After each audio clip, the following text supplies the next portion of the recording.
This will make you bigger. This will make you stronger. This will make you leaner. This will make you faster. This will make you healthier. Yes, the exercise profession is certainly not short of claims and promises, giving hope to people who want more than what they've got. And I've been in this profession going on now 40 years. So can you imagine the things and the promises and the claims that I've seen over 4 decades? It's quite amazing. And now it's just hit the acceleration button because now we're so connected with social media and the internet. Back in the day, we used to get our promises through the old muscle and fitness magazines and the bodybuilding magazines and the health magazines that you got from the news agency, and they would see all these different ads for different supplements, pills, powders and potions, all making all sorts of claims. And today's session is not to say yes or no, or they work or don't work, but because that has to be your decision. You have to make an informed decision. And I'm going to take you through a 7-step process of how to make up your own mind on the information that you gathered, rather than just 100% relying on the reputation or someone else's opinion or the claim or the promise, whatever it might be. You know, you're an adult. I'm not going to tell you to take something or not to take something. Whether it works or not, that doesn't matter, because if you believe it, it will probably work in some way, whether psychologically, physiologically, or a combination of both. It doesn't really matter, because it's your life to live, not for me to tell you what to do, what to take, how to eat, how to supplement. And make sure that you don't become that person where you're pushing pills or pushing potions and powders and promises onto other people, because you will be the person that people will, before you know it, avoid. Oh, someone's here, let's go out the back door, because they're going to be trying to. It's almost like a born-again religion a lot of times when people come in contact with some form of new diet or training method or pill or supplement, and they want to sell it, particularly if they have a vested interest, if they're getting a bit of a commission on the side or some form of pyramid scheme, whatever it might be.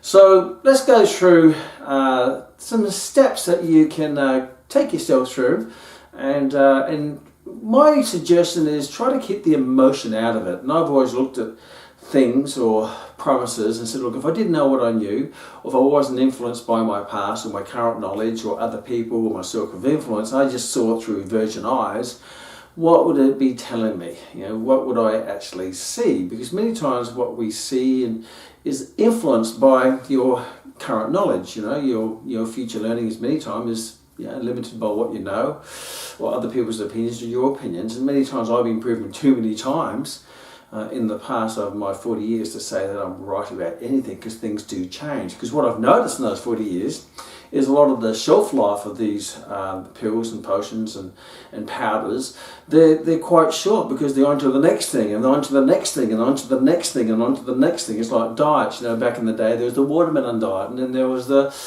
liver cleansing diet, and then there was the zone diet, and then there was, even recently, there was the paleo diet, and there was the blood type diet, and all these things come and go, they're on to the next thing. Or what they're basically doing is rewrapping an old promise and trying to present it to you, hopefully that you forgot about the last promise that didn't actually work, and you're going to buy for the new promise. So there's always lots of money in selling promises and selling hope, particularly if people are in a position of they want something which they haven't got, for whatever reason that is. So I've seen lots of things in the last 40 years, lots of promises, all rewrapping, and I see it to this day, and you see it into the future.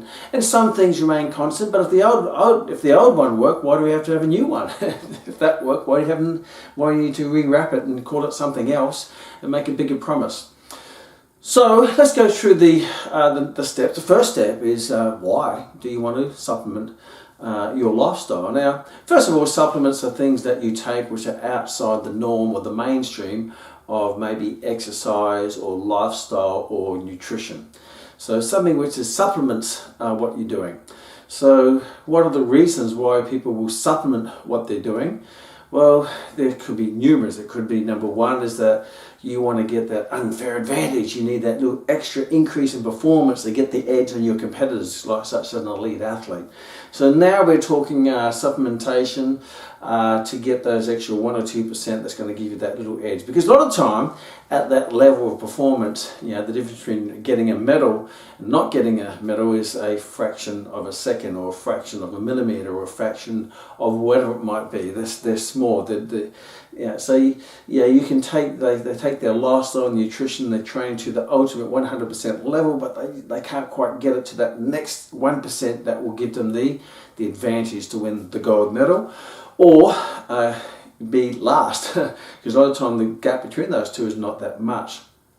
So it might be purely on performance. It would be performance for building muscle, or running faster, or being calmer, such as in archery, or running faster, for speed and power, or for muscle size, such as a bodybuilder, or cardiovascular fitness, or getting really lean, whatever it might be. So it could be a performance supplement that you're looking to give that little bit of an advantage. And you find that elite athletes are always searching for that little advantage they can get on their fellow competitors. It could be a health concern where you've actually lost your health. You may be battling with arthritis, or battling with diabetes, or coronary heart disease, or it could be a health issue. So therefore you're looking for things that are outside the mainstream, because you've done everything in your power to eat healthy, train healthy, live healthy, and now you're looking for those extra things to fight off that disease, or fight off that injury, or that pain, or that the things that affect your life in a negative way. It could be something where you're taking as some form of what people say, this is an insurance so I don't get sick. So you're pretty healthy, there's nothing really wrong with you, but you want to just make sure that you take some extra stuff to minimize the chances of getting injured, or getting disease, or getting a virus, or whatever it might be. So that could be the case too. It could be just something where, hey, I'm healthy, I'm fit, I'm strong, but I'm going to take these extra things around me to make sure that I stay that way, and to increase my chances of being healthy, fit and strong, and have a great lifestyle and a quality of life. It could also be something where it's not so much the elite performance, but you want to put on you want to get fitter just for general health. You want to put on muscle. You might be skinny. You go, well, I want to put on better muscle, so I'm going to take some a bit of supplements here and a bit of pills here on top of my normal food. So there's many reasons, and obviously it's a supplement. So before you even start to go into supplementation, and when I'm talking about the first question is, why do you want to take them? These are the many reasons, and which ones do you fit in? And if you fit in any one of those, then, and you've done everything in the mainstream of good healthy living and good training and good nutrition, and then you may find you may want to explore the opportunities that these may be beneficial to you. So what is driving you, and what is the reason? And many times the reason one of these legitimate reasons. But it also could be that, hey, someone's trying to sell this to you, and they're just convincing you, hey, you've got to have this, they've got to have this, and it's, you get a bit of peer group pressure, your partner's taking it, your friends are taking it, everyone's taking it, the big bodybuilder in the gym's taking it, the health guru's taking it, and all of a sudden it's, you may say, well, why am I actually taking this? Am I taking it for a legitimate reason, or am I taking it because maybe I've been influenced by outside sources? Or you might be taking it because it might be a good little business. I get that many times throughout my career. People say, I've got a business opportunity for you, and basically what they ask me to sell supplements, and obviously every time I sell it, they get a little bit and the next person gets a bit, and it's like that multi-level marketing type thing. So it might be a financial reason. So you just have to look at all the whys of why you're doing this, why you're looking at that, and say, is that a real legitimate reason to do it, based on what I want, what is my goal. So why are you taking the supplement? But more importantly, what is your goal? What is your why? Does the why fit into the what? Does the why fit into the what? This is what I want, and this is why I want it, and do they all match? So that's really important to make sure you match your lifestyle, those mainstream things with the supplements, and look at the what and the why to evaluate, is this something which is going to be something I want to explore, or no, it's not necessary for me. And that's not right or wrong. You have to make up your own mind. I guess that's what my main point is you have to come up with your why, and you make up your mind based on your life and your needs and your wants, and make sure that you're not sort of falling trapped to being influenced by outside sources that gets you to do what you don't really want to do, but you're doing it because that's what you think is the right thing to do. The next question is more of a high level overlook of the situation type question. Is if you look at the supplement and you look at your why and you look at the claims of the supplement and what it's promising you to do and what it's promising to do to you, and you have to just ask the question before you even dig any detail, go into the research, whatever it might be, is just ask the simple question: does this make sense? Is this follow the rule of common sense? Because many times, if it doesn't make common sense, it's probably nonsense. And if the claim or the promise is just ridiculous, and you go, like, really? Do you really want me to believe that? I can put on that much muscle, or is it more powerful than this, which you know is real? Or I can get strip all this fat off in a night, or I can get this fast, or I become that healthy, I'll be glowing in the dark. And you got to just have to ask a question where you step out of that emotional part of being involved in the promise and the hope and the claim. Is step back and says, really, is this really make any common sense? And I come across many products over the decades that are making really big claims. They're making big promises, and a lot of people, they fall for big promises. It's like one of those get rich quick schemes, or become a millionaire in a year scheme, or become super healthy, put on 10 kilos of muscle by taking this, or get faster and Usain Bolt, or what it might be. You just have to ask yourself, are the claims, are they really look at from a common sense point of view? Do they make any sense? And if they're not, they're probably nonsense. And you can go to the next questions and dig deeper, but a lot of times if it doesn't follow the common sense rule for me, then I've got better things to spend my time and energy and my thinking on, because every time I spend a minute on this, I'm not spending a minute on finding something which is actually going to will work for me. If you then say, okay, well, the why is something that the what and the why is something which is personal to me. It sort of makes a bit of common sense. Yes, I can probably see that will be the case. It is possible. It may not be probable yet, but it's possible that this could work. And my suggestion is never discard anything unless it's ridiculous. But never discard it until you've actually proven it to be right or wrong. So if it makes a bit of sense, then you may say, look, let's dig a little bit deeper. So the next question, number one, is, as we know, is the why. Why you're doing it, and how does that why fit into your what. Number two is, does it make common sense? Does it follow the common sense rule? Number three is really important. Is it safe? You don't want to be doing things that's going to be detrimental to your health, whether it be psychological or physiological. So is it safe? Now, I'm in New Zealand.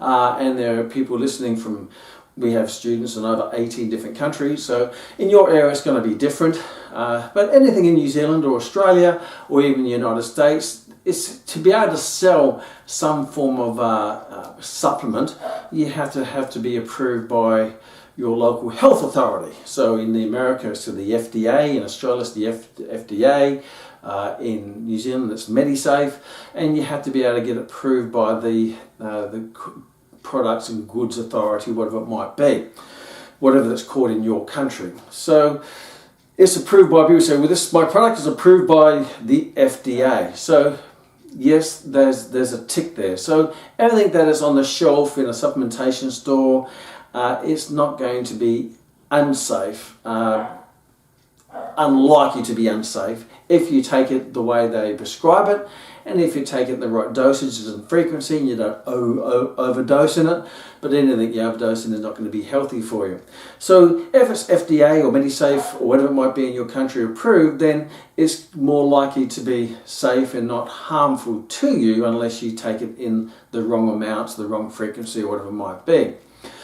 But also be very careful. Just because it's FDA approved doesn't mean, that's not saying that it works. That just basically says that it's safe and there might be a little bit of thread of truth that that could be the claim, or the what it says it does could be, but you don't actually have to prove that it works. Like if you're a pharmaceutical company and you're taking a new drug to market, then yes, you have to be able to prove those claims, because a lot of times that's via prescription, and there has to be active ingredients in there, and it can't be just based on a theory. It has to be proven over and over again. But supplementation sits into a different category. It's you don't have to prove that it works. You may have to say that it could work, and how you word that can be quite, how can you say, tricky. A lot of times though, people will read it and say, hey, this promises that, but it actually doesn't really promise that. It says, it words it in a way that it can't be necessarily, they're not always necessarily held accountable to that claim. So just because it's FDA or MediSafe, or by the Ministry of Health or the Health Department, whatever it might be, says it's safe, but that's not conclusive that it actually works. And because you don't actually have to prove that it works, you basically have to prove that it's not going to be harmful to people who want to take it. And you may prove that it works in a theoretical way, but not necessarily in an absolute practical way. So it's unlikely you're going to get something which is unsafe unless you're buying it, under the table, or in a dark alley, or in the deep dark web, or in the black market, or something like that. If you're going down that path, then yes, you can see that possibly it could be unsafe because it hasn't gone through any processes to make sure it protects you as the customer. Now we come to the most trickiest question: is, does it work? Well, that is a tricky question, and it's very hard to prove absolutely that a supplement works. There's some prove that it works, and some it may work, it may not work. Some, if you believe you will achieve top work. Well, there's a number of things to consider when you have to look at a supplement that it works. First thing is you have to make sure that you're getting what you're buying. Because there's no little supplement police running around going into supplementation stores or supermarkets in the vitamins and minerals and the protein powders. No one's going around testing them to see if they work for you. Again, just to get on the shelf, you don't have to prove that it actually works. You may just have to prove that it's safe and it could work. Not that it does work, it could work. Now obviously they word it in a way that it sort of communicates to you that it does work, but really it could work, and it's based on maybe a theory, not necessarily peer-reviewed research, and a multiple amount of peer-reviewed research we'll talk about soon. But you have to make sure you're getting what you are promised. And in my time, I've come across many different supplements that over time, when they have been examined by maybe an interested party who's curious, or due to they've gotten complaints about it, therefore they investigated it and researched it, that in the pill, in the container, in the jar, in whatever it might be, it's not what they say is in it. Isn't that interesting? I remember one case where we were going back in the 90s where they were selling this powder, and it was promising that you drink this powder and you absorb 30% of the fat that you eat with it. Therefore, it would get rid of it through the body by using crustaceans of seashell live type of thing. It's had all this thing that absorbs the fat, and therefore you can eat fat and it will just go through your system and not be absorbed by the body. And they said in this was these crustaceans of sea life type thing. But when they actually studied it, it wasn't in there. It was actually talcum powder. So you're paying massive amounts of money for talcum powder, not what's actually in it.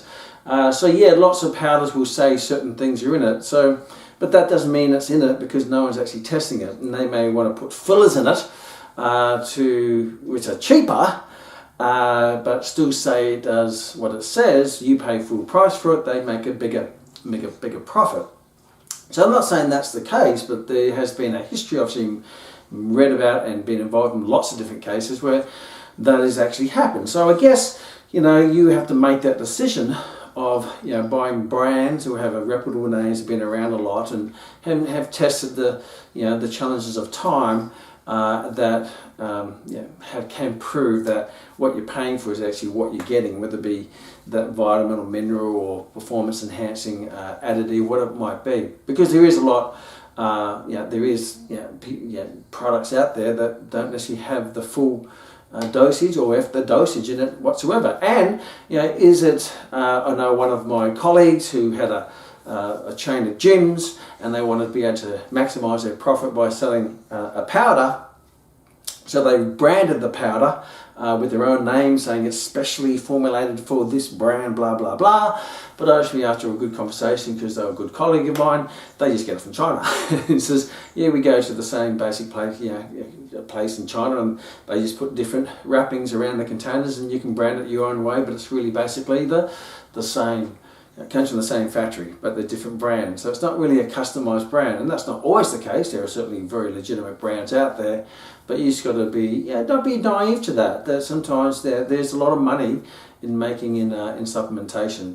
I remember seeing a documentary on sunglasses, and they all come out of the same factory, and they put different brands on the sunglasses. So you buy this expensive brand, $200 a pair of sunglasses, and they come out of the same factory where they're selling the sunglasses for $30.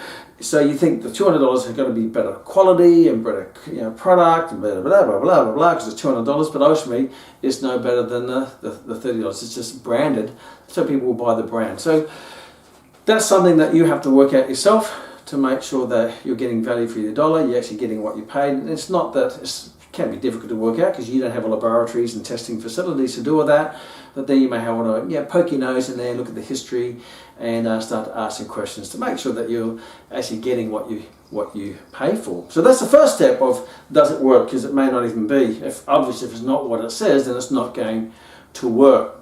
Then when you look at the claim, you have to look at, okay, so how do I prove that it works? How can I be comfortable knowing that it works or not? Well, first thing is to don't get your education based on a brochure, on a label or their website, because obviously they're going to tell you what they want you to hear to sell you the product, because they have a big vested interest in selling that product to you. So they're going to make all sorts of claims and promises to prove and try to convince you to buy their product. There's nothing wrong with that. That's just called business. So where do you go to see whether their claims are true or not? Well, you may want to poke your nose in other sites and look at, is what they're saying, is it backed up by research? Now, research is an interesting thing, because I'm sure if I asked you this question, when was the last time you read a peer-reviewed, published international research study? And my guess is that you'd probably say never. Because first of all, they're quite difficult to read because they're written in research vocabulary. I am a published research scientist. I've got a number of publications under my belt, and I know what the process you have to go through. And what I found is a lot of time with research, you go in there aiming to answer one question, but you come out not answering the question, but you come out with another 20 questions. And you don't get an absolute answer on that first question, because it doesn't always pan out the way you think it's going to be panned out. So when you're going to poke your nose into research, you're going to be very careful when people quote research, or they say research shows. You have to ask yourself, okay, what research? What is it? Who did the research? Where was it published? And how did they actually do the research? So there's some good questions, and I may have a little bit more advantage because I've been in that area. But you got to ask some common questions. What research? And when I say what research, are you relying on the research of one study, or are you looking at all the studies? So there might be, say, 100 different research studies in that topic, and you probably find that all those studies will come out with varying outcomes. So you can actually cherry pick the research study that you want to quote to prove your point. You can always find research to back up your claim. So there might be hundreds of research studies, and that's where maybe you need to go to an organisation which has a bit of credibility to it, and that releases a position statement on different topics. For example, the American College of Sports Medicine will do a position statement on various topics, whether it be training for children or training for pregnant ladies, or might be training for diabetes, but they also have a position statement on nutritional supplements. And basically what they do is they get all these, an editorial board of people with PhDs who specialise in that area, to go and read through all the research and come together with a summative finding of what they recommend based on all the research, not just the research that backs up your claim because you want to sell a product. So you could go to organisations like that, the National Strength and Conditioning Association, the American College of Sports Medicine, the American Dietetic Association. These are probably bigger international level organisations who do have position statements. And you'll probably find when you read through them, as I have many times, is you don't always come out with a black and white answer. Sometimes it comes out a bit grey, sometimes it's white, sometimes it's quite black. But most of the times it's somewhere in that grey area. It could, it may not, yes, in this circumstance, or whatever it might be. So you may want to go to an organisation who's looked at all the research rather than you looking at one piece of research. And that research you may have to ask is where was it published? Was it published in a peer-reviewed, internationally recognised scientific journal? Or was it published in a dodgy journal run by blah blah blah in the back alley somewhere, and they call it something very trendy or very convincing? I know organisations in the past have named their organisation and they've called it something like the International Sports Medicine Scientific Nutritional High Performance Academy of and you go, wow, look at that. It says clinical research and have shown from the International Sports Medicine Nutritional High Performance Academy of the institution, and I'm just using, it's not that big, but you read it, research from this, and you think that must be a top level scientific association, or it might be high level laboratories run by high performance facilities at universities or government. And basically all it is someone who's come up with name their business that, which sounds really cool, and they basically can say whatever they want. And if they say clinical research shows, well, clinical says that it's not really proven, because if you really want something to be proven, you want to get it published in a peer-reviewed international research study. You want to get it published as an international study, not a clinical research. Because I'm here with my little dog Brutus, and I can do a clinical study in here, and I can call it Kman's International Sports Nutritional Performance Academy, and my clinical trials and my clinical research shows that if I give Brutus this supplement, Brutus runs a lot faster. I can make that claim, and no one can actually say I can't make that claim because it's not published, hasn't been reviewed by experts, it hasn't been looked at the pros and the cons, and someone will say you can't say that, and I can say what I want because it's basically a free world. So you've got to be careful of is make sure it's published in an international recognised scientific journal. You looked at all the research, make sure that you're not just reading some Dodgeville journals or some magazine or whatever it might be. I mean, you've got to be careful when you read something which is a claim from a magazine, and it says research shows this, and many times I've done this, and I've actually tracked the research of what they claim, and I've read the study, and what the study says is different to what they says. Because very few people will track the study, and I've used to do that a lot, particularly in my young days when I was in the high performance area of training Olympic level athletes when I had my company called Sports Elite. I'd read something, research shows us, that's great, but I'm not a pessimist, but I want to make sure I get to the truth. So I've actually gone and tracked that research study, got the study itself, and says, wait a minute, it doesn't actually say that. You're exaggerating it, or it's just not true. But very few people actually will go and research that, as you probably won't either, because you've got better things to do with your time. So where was it published, and does it include all the research? The other thing to consider is who did the study. Is there a vested interest, or is there a biasness? Now, when it comes to research, there's a number of people or groups who do research. It's been funded by a private organisation. Now, a lot of the time, people won't fund the research on a promise because they may not want the promise to be disproven because there's more money in the promise than there is in the facts. And I've seen that many times before, where people will say this, they give threads of truth from different studies, and they say this is the great product, but they won't want to really break it apart in the research facility, just in case it doesn't work and they can't make those claims anymore, where they're making those claims, making money now. So you just got to be careful that the who funded the study, and sometimes they'll fund it, then the researcher might be influenced by the funder, because they want to get more money to fund more research, because that's how research makes the money and does gets funded for the research. So you've got to be careful who funds the research, if there's a biasness there. You may also look at, is there a biasness in the researcher themselves? And all researchers are human, so we have emotions, and we will always be biased. I know when I did a study on the performance of the athletic performance by doing medicine ball training, because that was a common training tool, still to this day, but I realised there's no research in the world ever been published on does medicine ball training with power plyometric type activities work. So I did a study thinking that it did work, and that was my mindset. So I went in there, I guess that influence that I'm thinking it would be work. So I compared medicine ball training with traditional weight training. I didn't think traditional weight training would increase baseball throwing velocity, which I was working with the national baseball team at the time, but I thought doing plyometric medicine ball training would increase throwing velocity. And what I found after my study was the opposite. The medicine ball training didn't work, the weight training did work, and all of a sudden I was taken back and said, wait a minute, that went against my opinion. I was thinking it was an informed opinion, so I had to shift my mindset.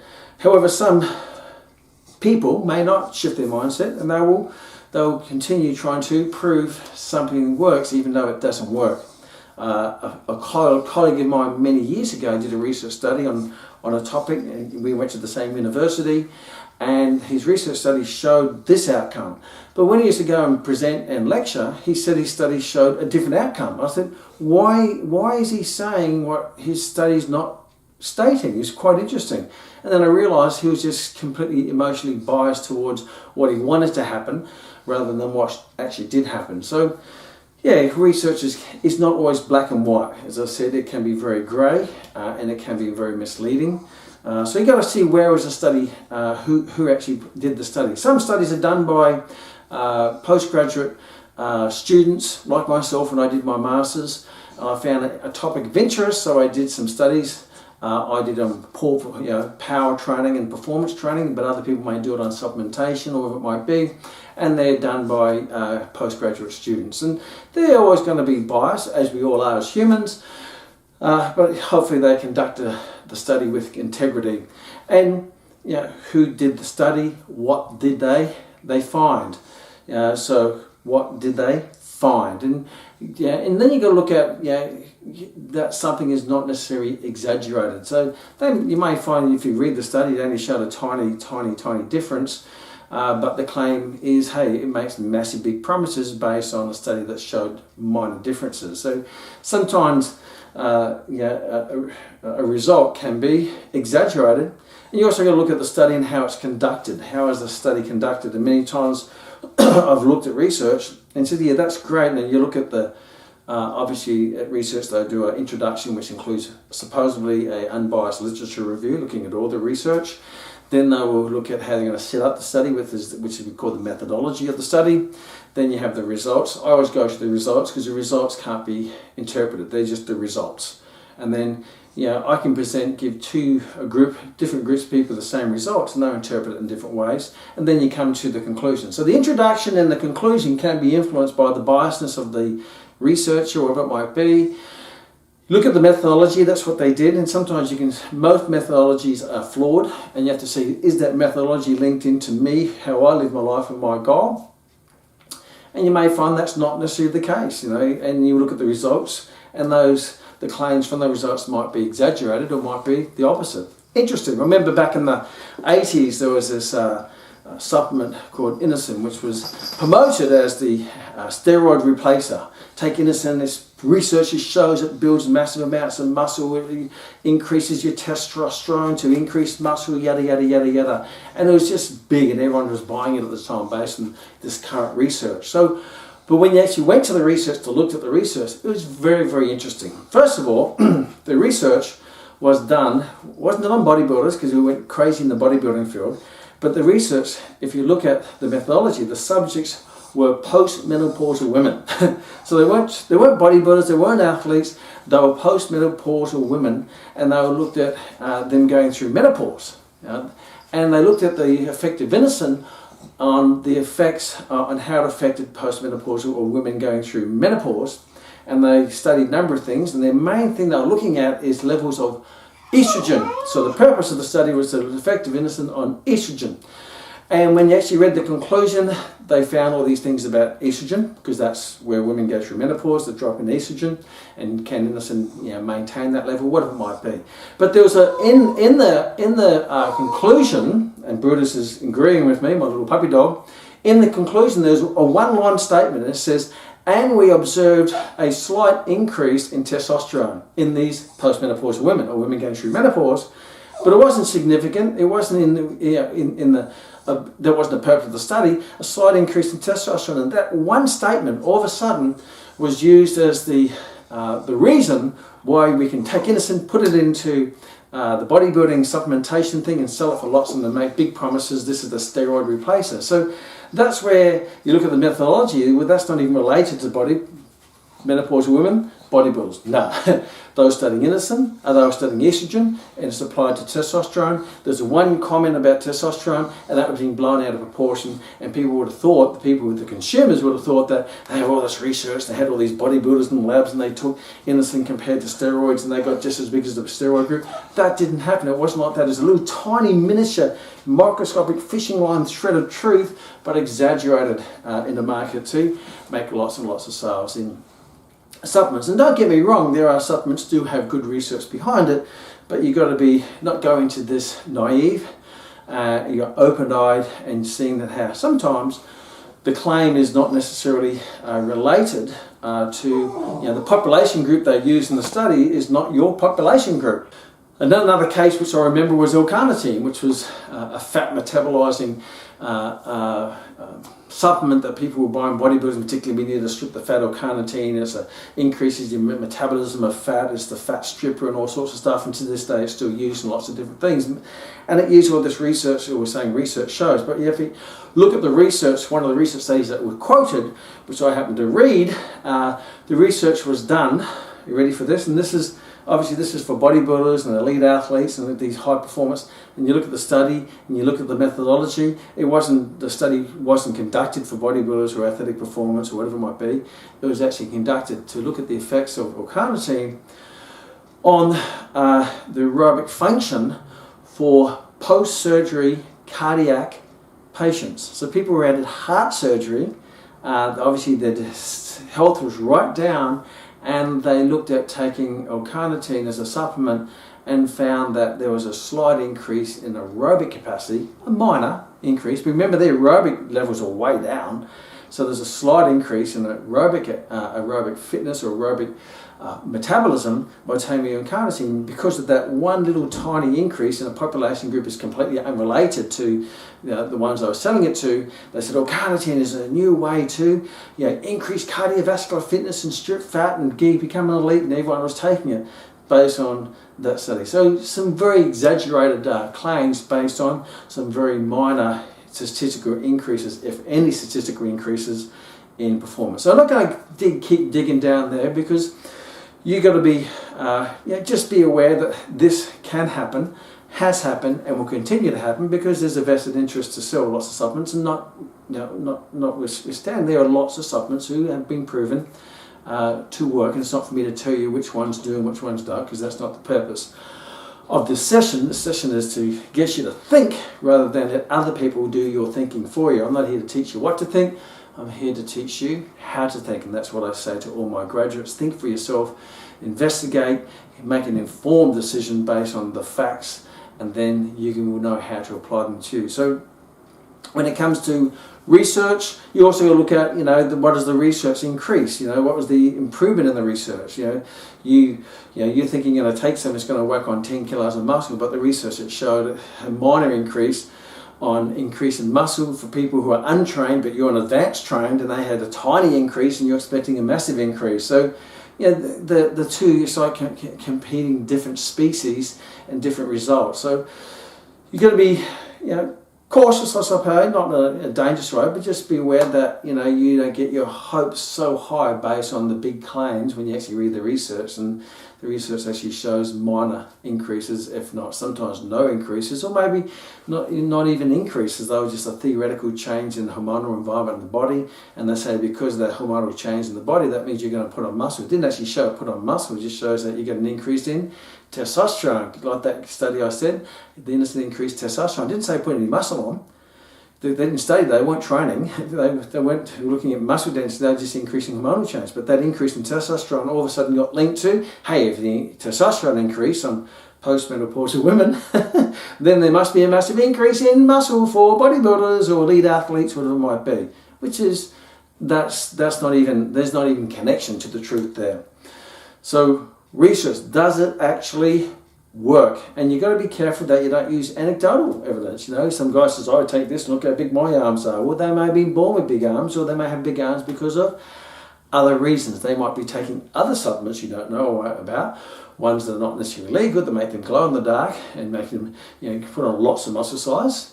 And then they will say, well, I put all this muscle size on because of this supplement, but really they're taking this in the background and you don't know what they're taking there. They're taking some really performance enhancing drugs rather than just the supplements, but they give credit to the supplements, and that happens a lot. I've got, you know, 20-inch arms because I take this powder. Well, maybe you've got 20-inch arms because you take this performance enhancing drug, which is not necessarily legal if you want to go into the Olympics or whatever it might be. So just be aware that, for example, anecdotal, I know one of my favourite athletes is Michael Jordan, the greatest basketballer of all time. He was a superstar before he was wearing Nike, and he was a superstar before he drank Gatorade. So he was promoting, become Gatorade, big high performance, all that bit, but Gatorade didn't make him successful. He's just a sponsored athlete by Gatorade, made lots of money from being sponsored by Gatorade, made lots of money from Nike, which is his right, and there's nothing wrong with that. But just be careful that just because they wear that colour t-shirt, that's not the reason why they got the performance that they did. Yes, I train in a yellow t-shirt, therefore if you wear a yellow t-shirt, which I happen to be able to sell you one, then you'll get the results I'm getting. Well, there might be many other reasons why they're getting those results. So please don't be naive in that area. Following the biggest guy in the gym, well, there might be a number of reasons why he's the biggest. He was born big. He's probably been training 20 years, you've just started. He may do other things or take other things you're not aware of, but you think you're putting all your hopes on one little shortcut. And you know, when you take shortcuts, you end up going in circles, thinking that that's the magic pill, potion, or powder. Question 5, which I feel is the most important one, is there an alternative? Is there other ways that you can get the results that you want? For example, if I ask you this question, if you had to measure as a percentage, 100% means it's perfect, your lifestyle, your training, and your nutrition. So is your lifestyle conducive to the results that you want from health, fitness, training, muscle size, strength, performance, whatever? Is your training 100% conducive to getting the results you want? Is your nutrition 100% conducive to the results that you want? And if you're saying, well, maybe I'm probably around the 70%, or might be the 60%, when people start training, it might be down to 40%, it might be 80%. Well, you're 80% there in the mainstream things are going to make the biggest differences, which is your lifestyle, which is sleep and stress levels and relaxation and all that stuff. It's training, that you're training well, with good frequency, good intensity, with good recovery, with good performance, nutrition, you're eating healthy and nutritious foods and all that sort of stuff.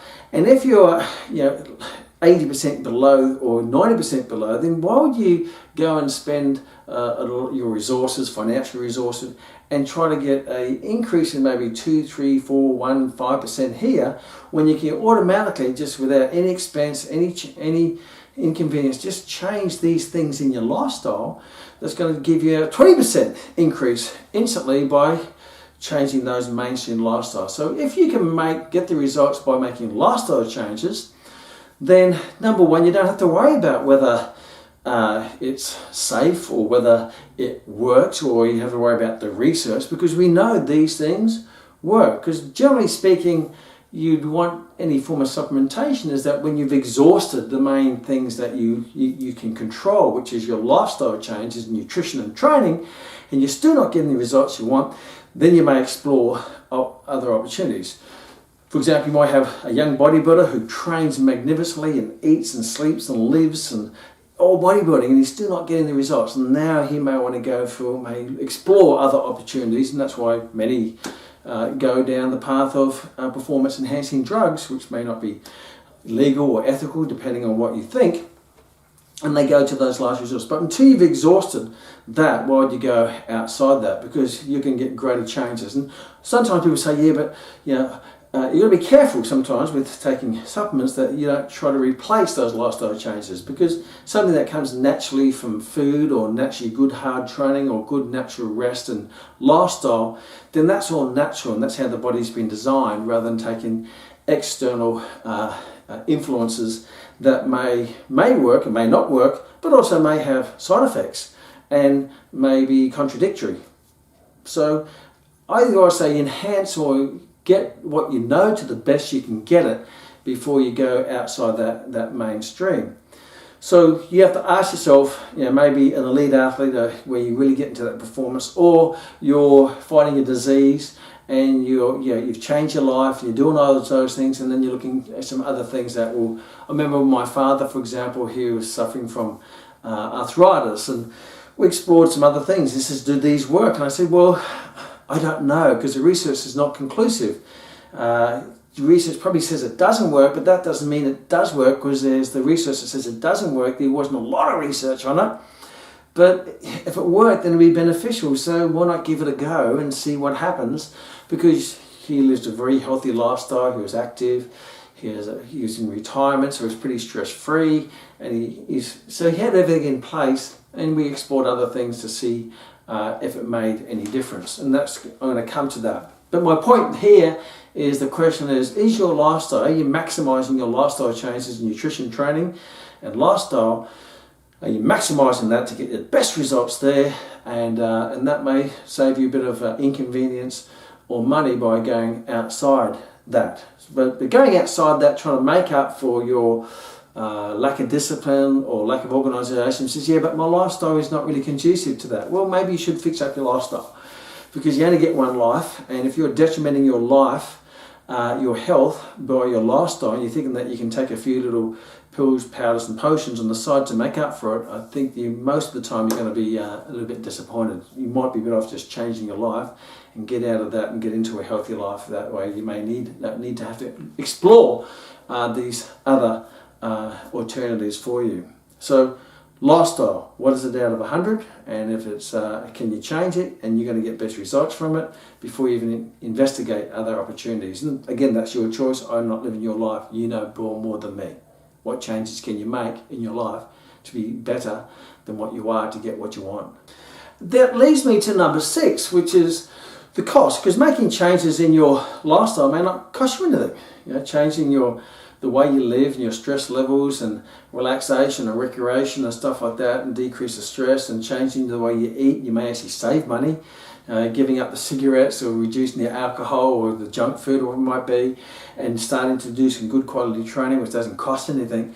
So these things aren't really going to be, they're actually quite cost effective. You get a great return on investment.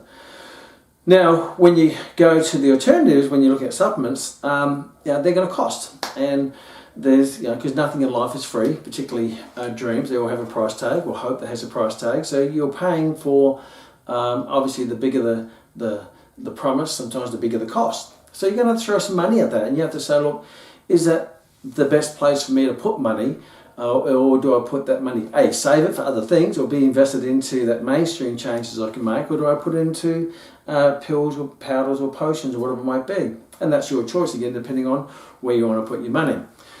So yes, you don't want to be wasting money. You don't want to be taking things that don't work, that end up being flushed down the toilet anyway, because your body doesn't absorb it, it doesn't use it, and you're just throwing it away. But if you do come to that and you do say this does work, is it worth the money? Now, and that's all relative to how much you earn. If you only earn $400 or $500 a week and you have to put $100 a week towards this, you say, is that really what I really want. Do I really want to put that money, my financial resources to create a financial strain here? Now, if you're an elite athlete and you're on millions of dollars a year, spending a lot of money on all of this other stuff is relative. Everything's relative. Is it really worth it? Are you getting a return on it? Or is there a better use for your money? And you may also ask, sometimes people will be selling them because they make money out of it. And you say they have an invested interest to sell me a promise because they're making money out of my ignorance and my naivety, or maybe stupidity. But I'm sure by now you're not going to be that person, because you're going to do your own investigation, do your own information collecting, and make an informed decision. So how much money you put to these things is completely up to you, as long as you feel good about it. It's sad that sometimes it does cost a lot of money, and that stops people from doing what they want to do. I remember I was talking to a young lady who was a bodybuilder, and I said she doesn't bodybuild anymore. She says, why not? She says, well, because I can't afford it. I says, well, how much does it cost to train, get into shape, enter a competition and compete? She says, well, I can't afford the supplements because I got to spend $200 in supplements. Well, that may not be the case, and isn't it shown that she's not bodybuilding now because you can't afford the supplements? Well, you can bodybuild. I've trained many bodybuilders, and they've not had to rely on supplements, and some of them have taken supplements, and that's their choice. And I have no challenge with that, because that's their money and that's where they want to put it. That's completely up to them, as you are as well. But when you go through this process, as we've gone through, you now make that financial decision. Am I going to throw money at hope? Am I going to throw money at facts? Am I going to throw money at claims or promises? And I've made an informed decision, and I'm going to throw how much I'm going to throw at that. And that may depend on two things. A, if you're an elite athlete, you're going to be quite happy to spend as much money as you can to win that gold medal, or whatever it might be. If the general population, you may say, well, maybe for what it's promising, or what I'm getting and what I'm spending, there's not a good return on investment. So you have to ask that ultimate question: what is the return on investment for you, and how important is that to you, and how does it make you feel? And can you live with that and go, yes, that was a good investment? So the ultimate question is the last one, which is test and measure. But you only get to that once you're satisfied with the first six. One being, yes, I'm satisfied, I know why I want to take it, and it's connected to the what, and I have lots of reasons to take it. Number two, it makes common sense. Yeah, the claims that they make, yeah, they're reasonable, they make common sense, they're not way out of this planet, out of this world type claims. Number three is, yes, from what I see, it's quite safe to use, and it's not going to be detrimental to my performance or my health. Number four is, yes, there's enough evidence to suggest that it works, or it could work, or if done appropriately for me, it could work for me. I can see what could work for me, or my target market, or who I am, or my population group, and I can see that it could work, it will work, it might work. Enough there to go to the next step to say, well, yes, it could work. Then to the stage where, I can look at it works, and the cost of it, or my lifestyle, which is the next two questions, is my lifestyle is really conducive to getting the results. I have a great lifestyle, I eat well, I sleep well, I train well. All of them are really, really up there. Therefore, I've exhausted all those mainstream ways to get the performance, and because of my results that I want, it justifies the investment on the money I'm prepared to pay for it, because the outcomes will be really meaningful to me, and I won't be thinking about any wasted money or not having that money. So the cost, the return on investment is appropriate. Then when you've gone through all of that, and you're happy and you're content and you're satisfied and you're at peace with yourself with that, and you're not just relying on a miracle or someone else's miraculous influence on you, or some big massive promise, you've gone through that and say, okay, I'm going to give this a crack. And now it's the test and measure. It means I'm going to take it and I'm going to apply it to me and how I train, how I live, and how I eat to get the results that I want. And I'll test and measure. It means I'll give it a crack and I'll measure the results. Give it a crack, measure the results. Now, sometimes there can be a placebo effect. It means if you think it works, you'll make it work by making some underlying changes. For example, I see this a lot in young guys who go and buy muscle powders, whatever it might be, and they spend $100 on a tub, and they spent the money. Therefore, now they have this emotional connection to the powder because they spent the money, they made the commitment, they made the decision. Therefore, they start to subtly start changing other things in their life, whether it be consciously or unconsciously. They start eating better, they start sleeping better, they start training more, they start training harder, they start training with focus and intensity, and all of a sudden they start putting on muscle and they think, wow, that muscle powder works fantastic. So the question is, was it the muscle powder that gave you the results, or was the muscle powder a trigger that made you consciously or unconsciously make some other changes in your life that led you to putting on that muscle? And you could argue that it doesn't really matter, because even if it's a psychological trigger, it got to create some physiological changes and create some habitual changes in your life to get the result. But it may not have been the muscle powder. It just means that you made that decision, you spent money on that decision, so you're emotionally connected to that decision. Therefore, you're going to make it work because you spent the money. And some people do that. Like some people, they make a relationship work even though it's a toxic relationship, because they made the decision, I'm going to make this work if it kills me, and sometimes it almost does. So you've got to understand that sometimes there might be a placebo effect in that. When I shared before with my father, who had arthritis, we tried a certain supplement to reduce the pain, the inflammation of the arthritis, because other things weren't necessarily working the way he wanted to. He tested, measured, and got to the stage where I said, oh, how's it going for you? Is it working? He says, well, what's interesting is that I'm quite forgetful, so sometimes I forget to take the supplement, but the days I forget to take the supplement doesn't make any difference to my day when it comes to arthritis. So at first I thought it worked, but ultimately when I forgot to take it, I realised it didn't really work anyway, and that's not right or wrong. He tested, measured it, and found that there was no positive changes in that, but he gave it a crack, and we went on to other things anyway. So you may want to get to the stage when you've gone through those first 6 questions and you're satisfied with the answers to those questions to yourself. Don't worry what other people think. It's your life. You can make your own decisions. You're a big person. And then you go to the stage of testing, measuring, and see how that works out with you. But always keep that open mind. Be aware that might be a placebo effect in there. And you may say, well, maybe if I'm getting the results, maybe I remove that now and keep going what I'm doing with those life changes, or that forced me to do some life changes or some training changes and nutritional changes, then I might be able to save money on that. But it's a good thing that got me going. Anyway, so it's funny, many times we make it work because we're invested emotionally in it, and sometimes financially in it, and sometimes we want to prove it right because we think it's right. And that's not right or wrong, that's completely up to you. So these are just a whole bunch of questions, and you may never get to the truth, but that doesn't mean you don't seek the truth and try to get close to the truth. And I don't believe there is always absolute truth. You just keep trying to get closer to it and closer to it and closer to it. As I do as an exercise professional, I try to go in there with virgin eyes, uninfluenced by my emotions, uninfluenced by my opinions and my beliefs, uninfluenced by other people's or being accepted by other groups. I go in there and says, if I didn't know what I know, what would I actually see and what would I actually do? And that's a great question. Sometimes it's going to wipe your mind blank and then look at what it is, not what you think it is, not what you want it to be, and not what other people are telling you it is.